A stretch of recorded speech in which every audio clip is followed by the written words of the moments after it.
오늘은 57주년 재헌절입니다. 대한민국 기초가 서게 된 헌법을 제정한 적이 1948년 7월 17일 그날로부터 우리 자유민주주의 헌법이 우리가 시작됐습니다.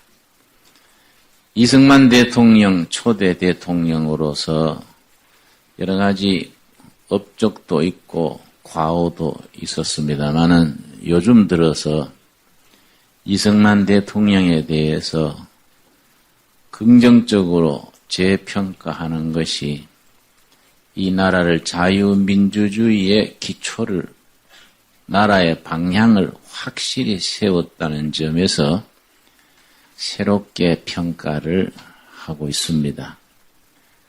만일에 1948년 57년 전에 이 나라의 헌법을 만들고 나라 정부를 세울 때에 자유민주주의 아닌 다른 체제, 다른 이데올로기로 세웠다면은 이 나라의 현재와 미래가 어떻게 됐을까.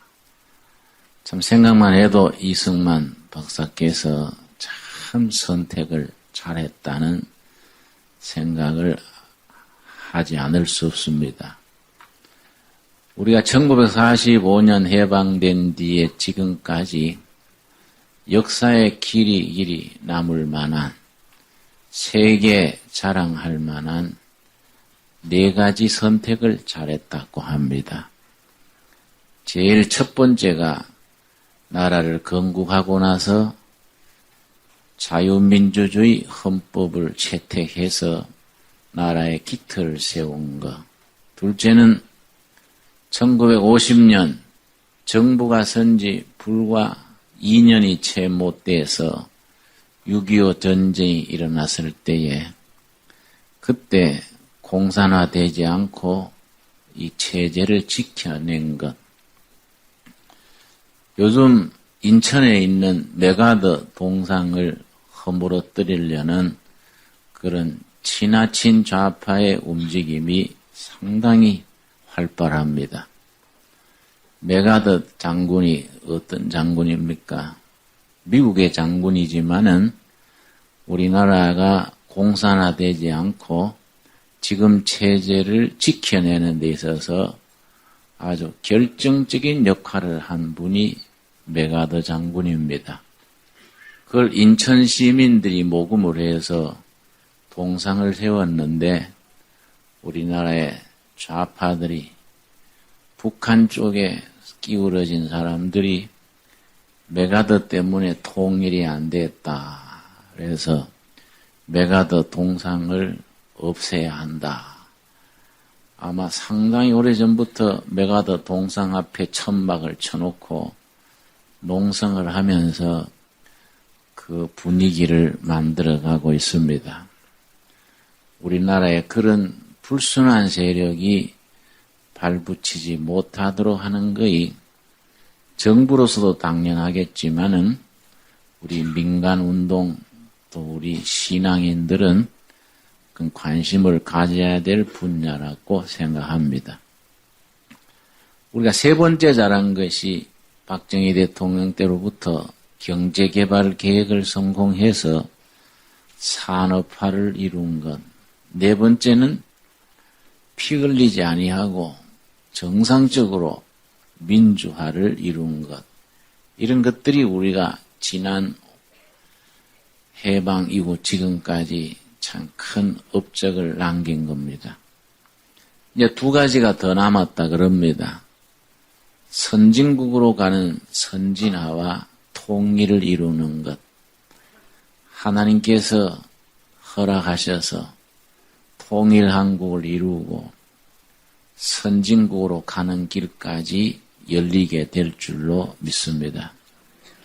이 헌법 제정한 게 1948년 7월 17일인데 그 앞에 1948년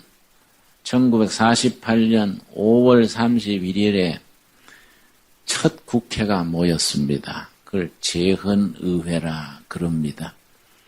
재헌의회의 첫 순서가 임시의장을 뽑는 것인데 임시의장으로 이승만 장로님이 의장으로 뽑혔습니다.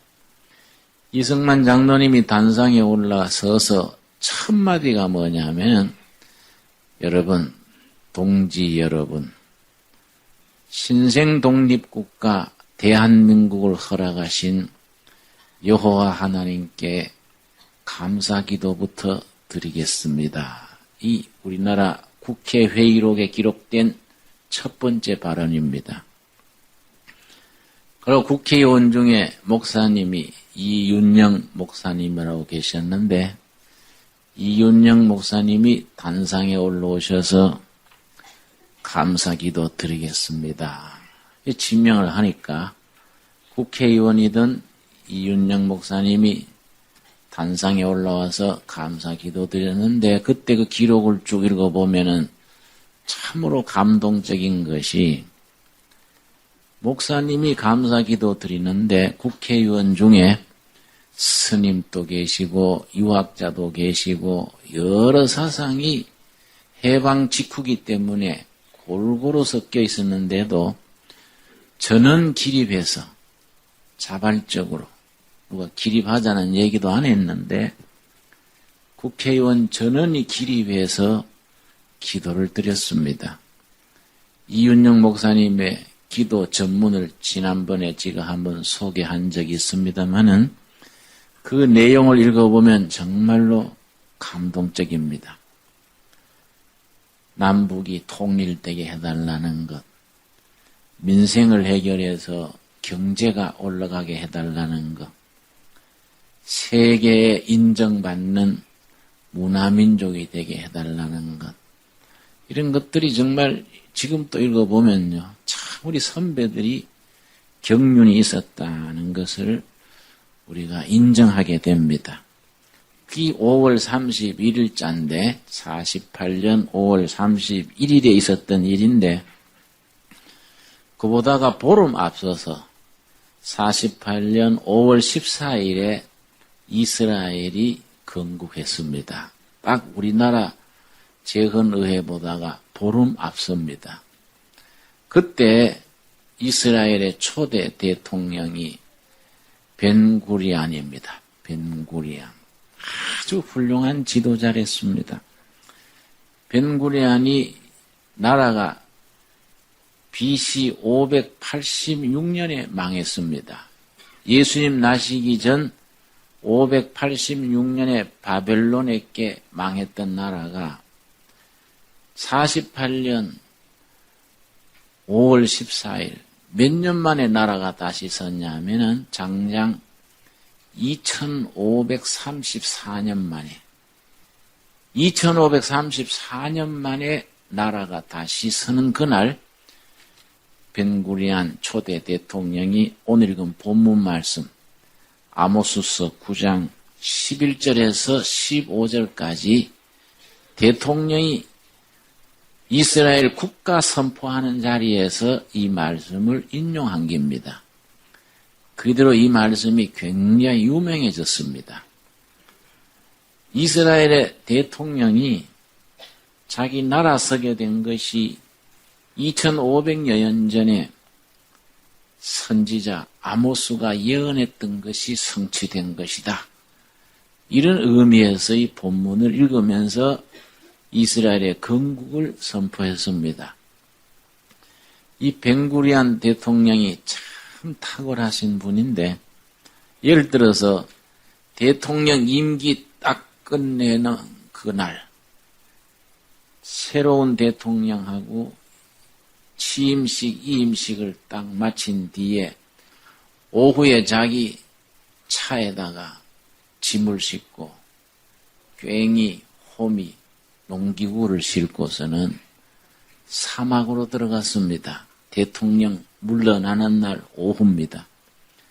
기자들이 어디로 가시느냐 물으니까 대통령 임기 마치는 날 사막에 들어가서 개척농장을 한 겁니다.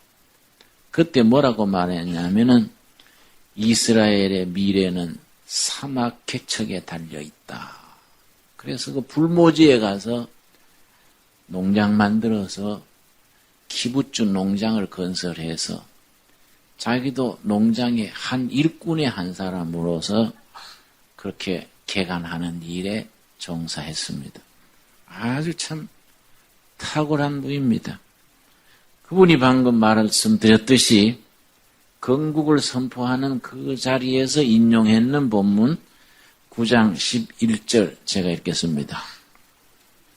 그날에 내가 다윗의 무너진 천막을 일으키고 그 틈을 막으며 그 퇴락한 것을 일으켜서 옛적과 같이 세우고 그날에 언젠가 다가올 그날이 무려 2534년 만에 그날이 온 겁니다. 바로 무너진 나라가 무너진 다윗의 그 왕국, 그 나라를 다시 세우도록 허락하신다는 이 아모스 선지의 예언이 이스라엘의 역사만으로 생각할 때는 2534년이라는 너무너무나 긴 세월 끝에 응답되는 겁니다. 그리고 13절 말씀, 13절. 여호와께서 가라사대 보라 날이 이를지라 그때 밭가는 자가 곡식 베는 자의 뒤를 이으며 포도를 밟는 자가 씨 뿌리는 자의 뒤를 이으며 경제가 일어나고 풍년이 들 것을 지금 얘기하고 나서 14절이 중요합니다. 14절 우리 한번 같이 읽겠습니다.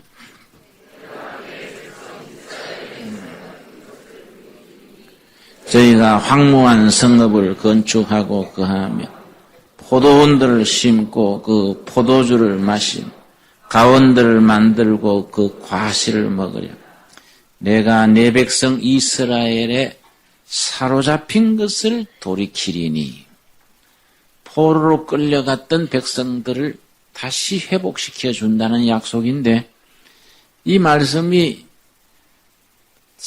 다른 번역에서는 어떻게 되어 있냐 하면은 캐톨릭 교회와 개신교가 같이 번역한 공동 번역이라고 있습니다. 이 공동 번역에서는 요 구절을 이렇게 번역을 했습니다. 내 백성 이스라엘의 국운을 이렇게 회복시켜 주리니 국운을 회복시켜 준다.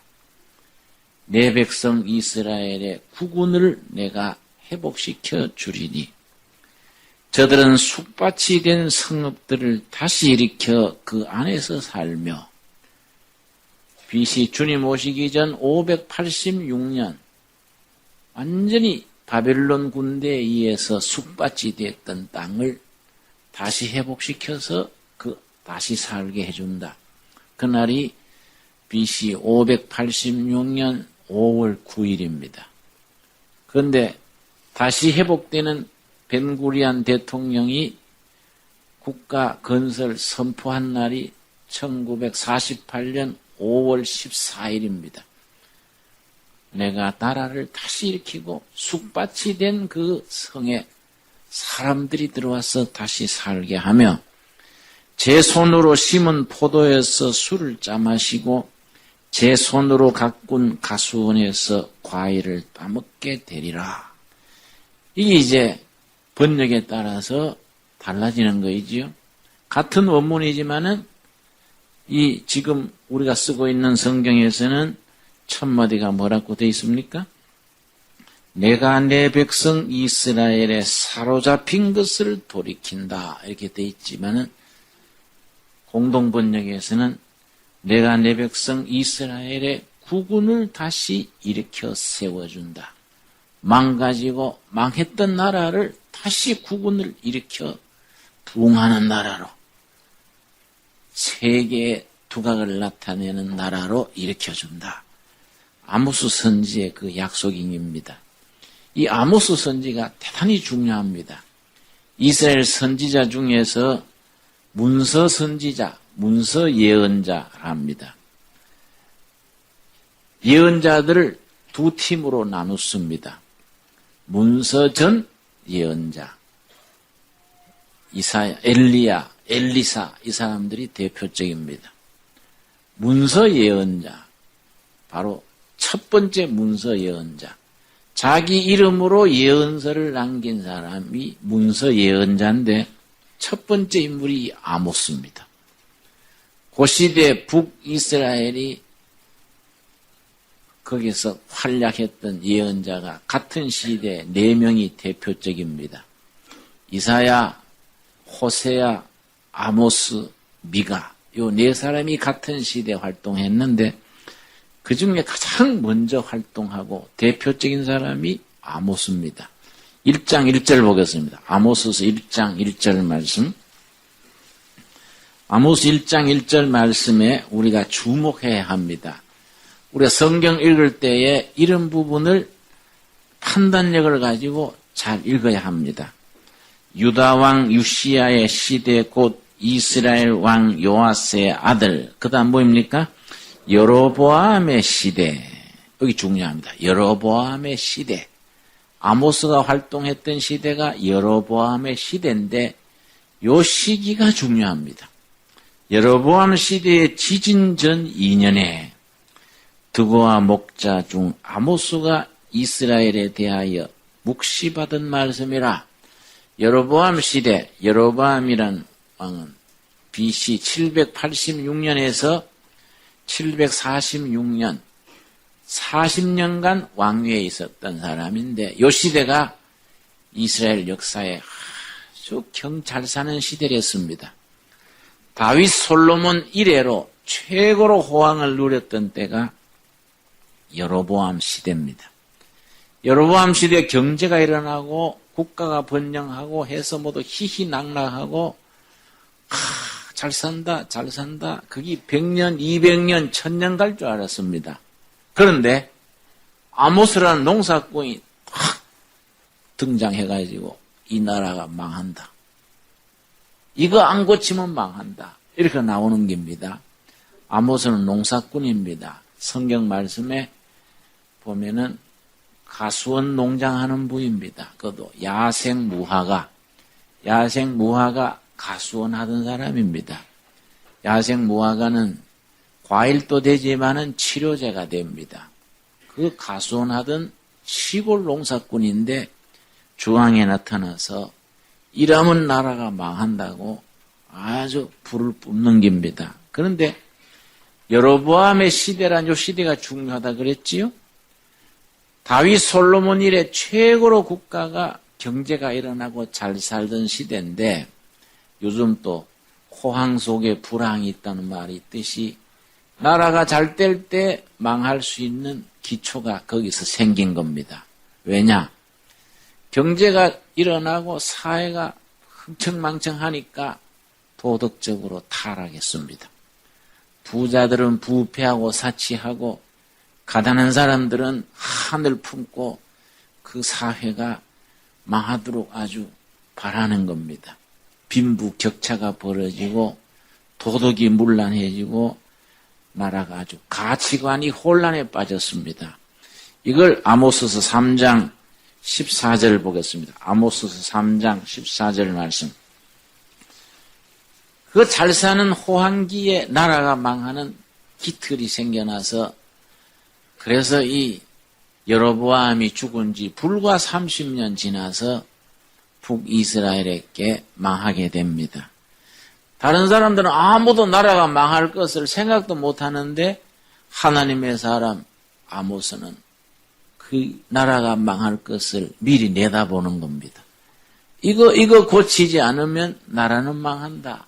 이걸 선포하는 겁니다. 그러니까 얼마나 힘들고 얼마나 외로웠겠습니까? 사람들이 다 잘 돼간다고 제안하는데 나라 망한다고 소리 지르니 그거 힘들지요. 3장 14절입니다. 내가 이스라엘의 모든 죄를 보응하는 날에 베델의 단들을 벌하여 우상 숭배하는 제단입니다.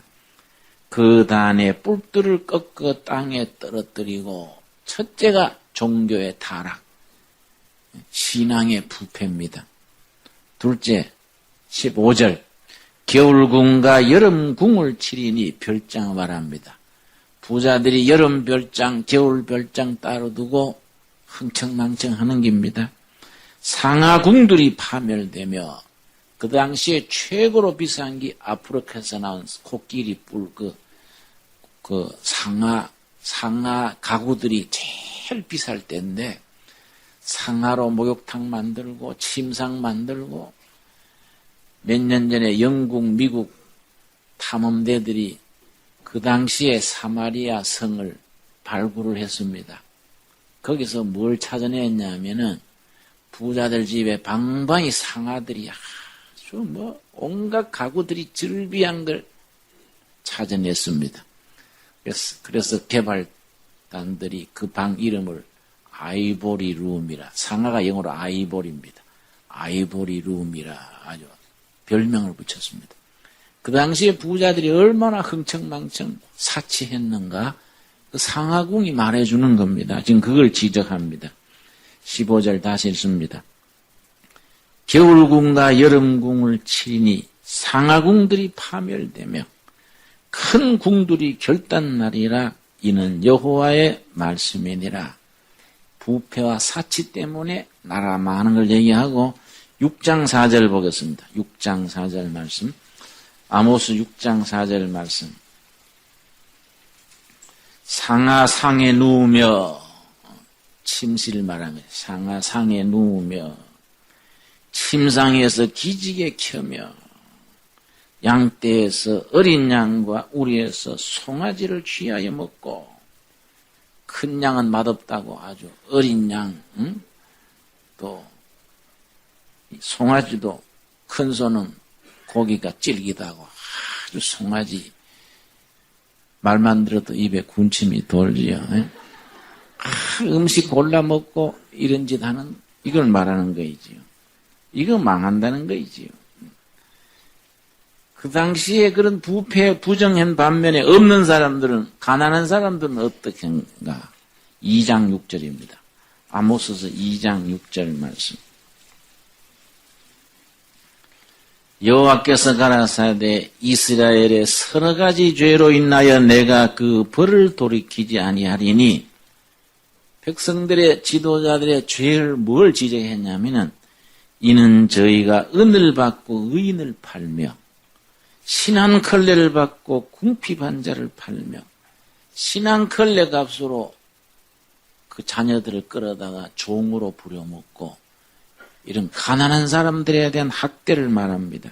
7절 가난한 자의 머리에 있는 티끌을 탐내며 겸손한 자의 길을 굽게 하며 부자가 한 젊은 여인을 다녀서 부자들이 첩을 두고서는 그런 걸 말하는 겁니다. 이런 것들 때문에 나라가 망한다고. 거기에 대해서 아모스가 제시하는 게 5장 24절입니다. 이걸로 해야 나라가 산다. 5장 24절이 그래서 서양 문명을 형성한 세 기둥 중에 하나라고 말하는 유명한 본문이 아모스서 5장 24절입니다. 우리 한번 같이 읽겠습니다. 오직 공법을 물같이 정의를 하수같이 흘릴지로다. 사회 정의, social justice. 빈부 차이가 없고 정의가 살아나고 평등하고 정의로운 사회. 그것만이 살 길이다. 이 세 번역에서는 이 부분을 어떻게 번역했냐면 정의를 강물처럼 흐르게 하라. 서로 위하는 마음이 개울같이 넘쳐 흐르게 하라.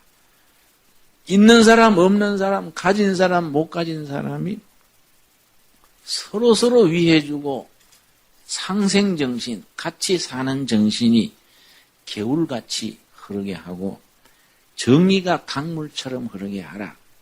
그렇게 해야 이 나라가 살지 않으면 하나님께서 이 나라를 멸망시킨다.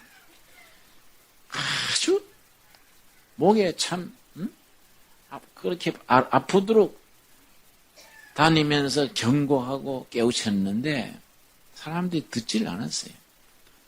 결국은 나라가 722년에 망했습니다. 망한 뒤에 하나님께서 멸망 뒤에 희망을 주시는 것이 9장 11절입니다. 아까 읽은 말씀. 바로 그 아모스 선지가 말한 것을 이스라엘의 초대 대통령 벤구리안이 말씀드렸듯이 무려 2534년 지나서 이거 얘기하는 거예요. 11절.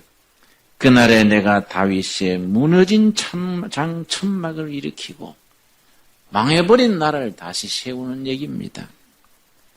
14절 말씀. 내가 내 백성 이스라엘에 사로잡힌 것을 돌이키리니 이스라엘의 국운을 회복시켜 주리니. 지금 우리나라도 지금 국운이 일어나야 되지요. 지금 우리가 국민소득 만불에 딱 발목이 12년째 묶여 있습니다. 다른 나라의 경우에 국민소득 만불에서 2만 불 올라가는데 평균 8년 걸렸습니다. 그런데 우리는 12년째 만불 제자리 걸음하고 있습니다.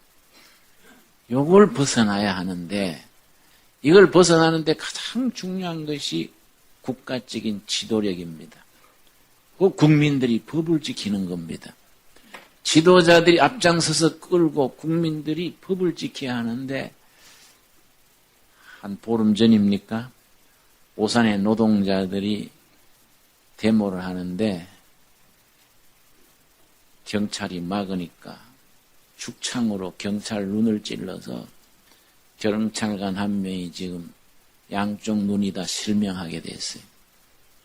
그 젊은 경찰 노동자들이 주장을 해도 법 테두리 안에서 해야 하는데 죽창으로 눈을 찌르면 그게 부모나 가족들이 어떻겠습니까? 그 법을 지키지 않는 사회는 장래가 없는 거이지요. 지도자들은 솔선수범하고 국민들은 법을 지키고 그 정의로운 사회를 건설하는 것이 나라가 망하지 않고 번영하는 가장 지름길이지요.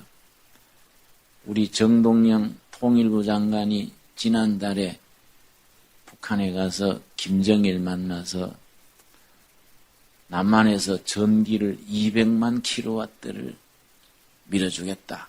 핵무기를 포기해 주시오.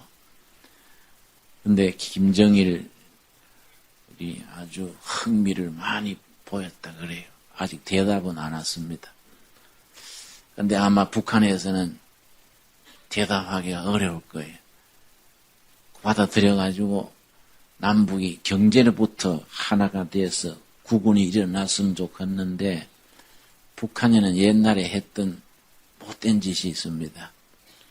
해방된 뒤에 일본 사람들이 해놓는 전기가 우리 조선반도 전체에 120만 킬로와트랬습니다.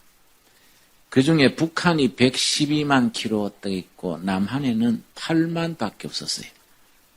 거의 전기가 압록강 수풍댐이며 전부 북한에 있었지 남한은 120만 중에 8만 밖에 없는 겁니다. 그래서 북한의 전기를 우리가 공급받아서 해방 이후에 지냈습니다.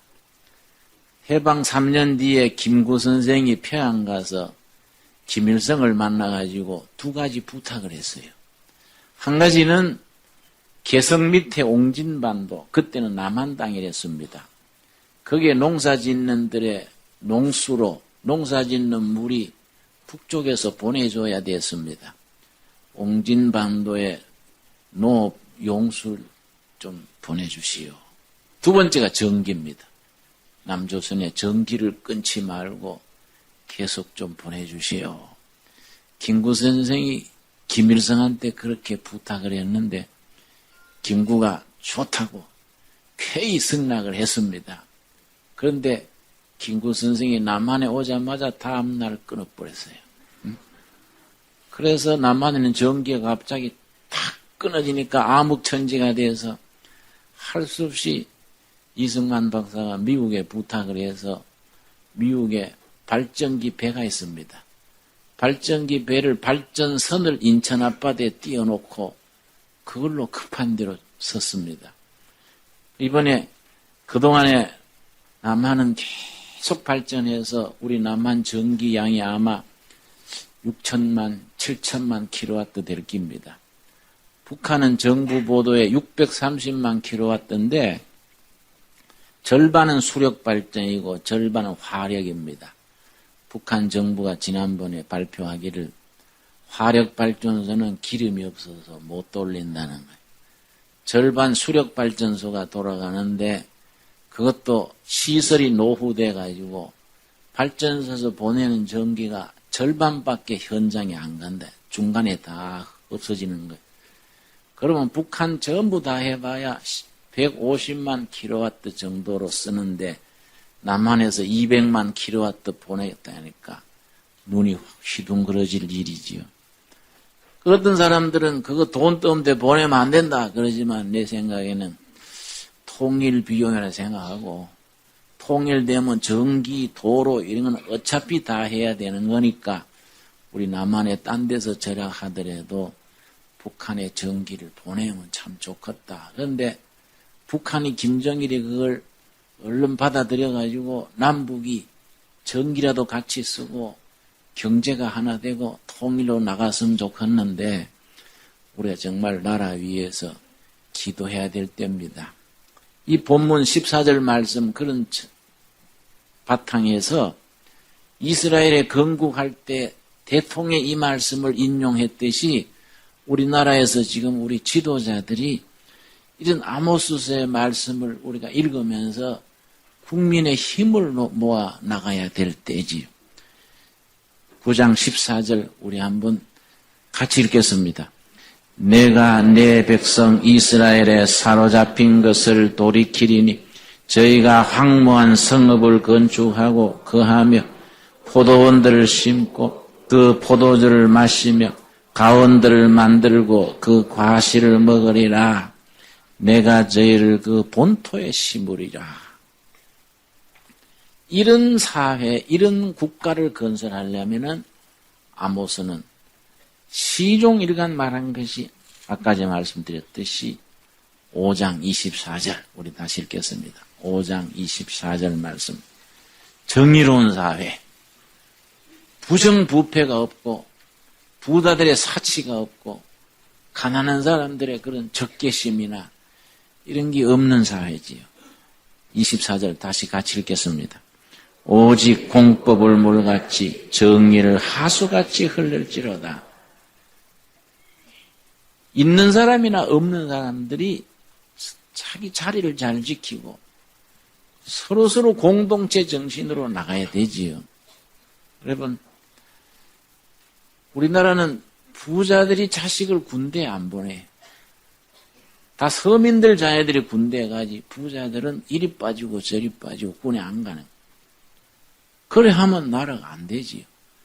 가난한 사람들은 하늘 이빨을 갈고 부자들은 사치하고 외국에 돈 빼고 이러면 나라가 기틀이 설 수가 없지요. 여러분. 여러분 아일랜드라는 나라가 있습니다. 아일랜드. 영국 옆에 아일랜드라는 나라. 150년 전에 흉년이 들어가지고 300만 명 정도가 굶어 죽었습니다. 아일랜드라는 나라에. 그러고 한 10년 동안에 200만 명이 미국으로 이민을 갔습니다.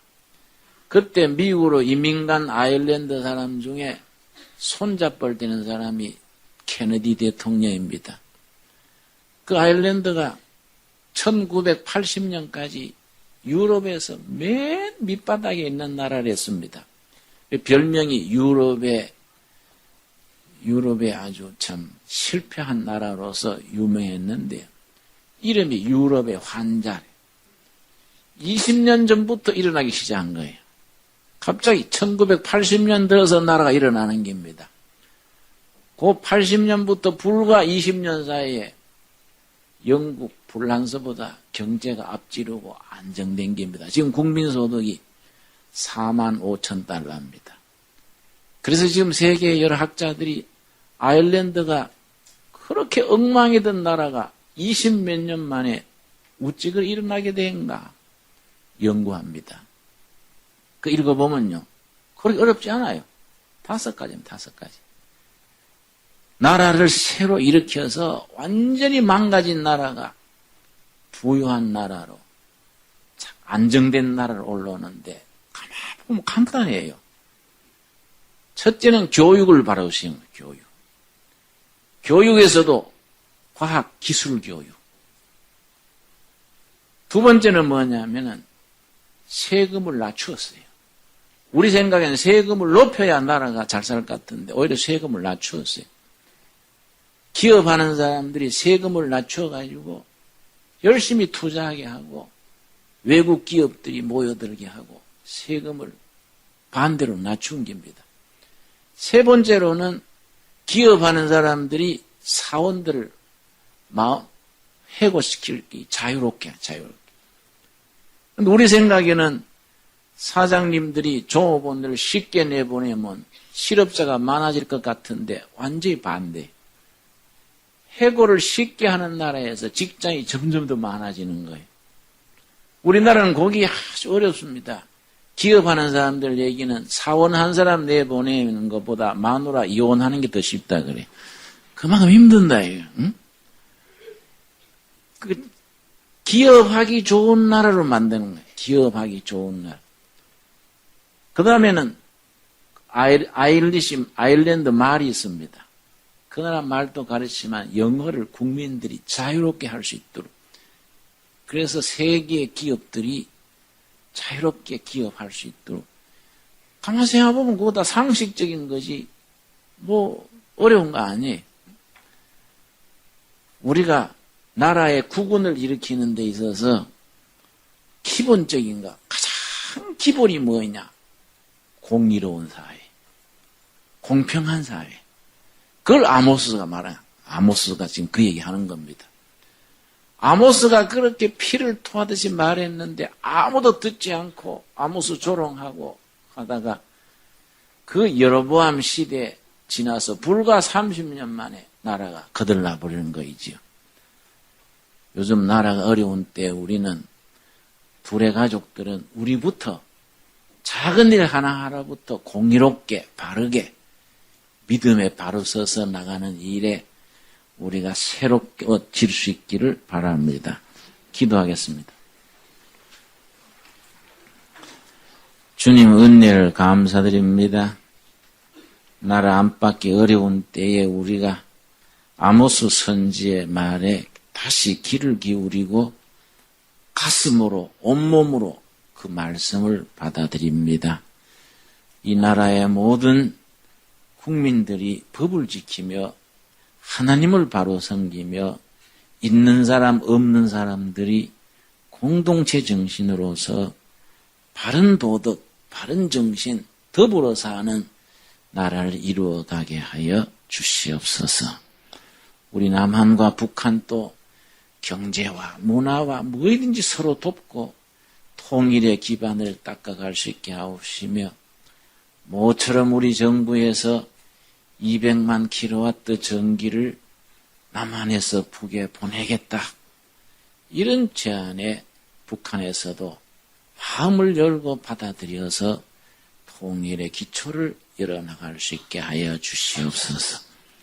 남쪽이나 북쪽이나 자기 개인의 권력과 자기 집단 패거리의 이익 때문에 민족을 망가뜨리고 백성을 어려움에 빠뜨리는 그런 나쁜 무리들이 일어나지 않도록 때를 따라 이끌어 주시옵소서.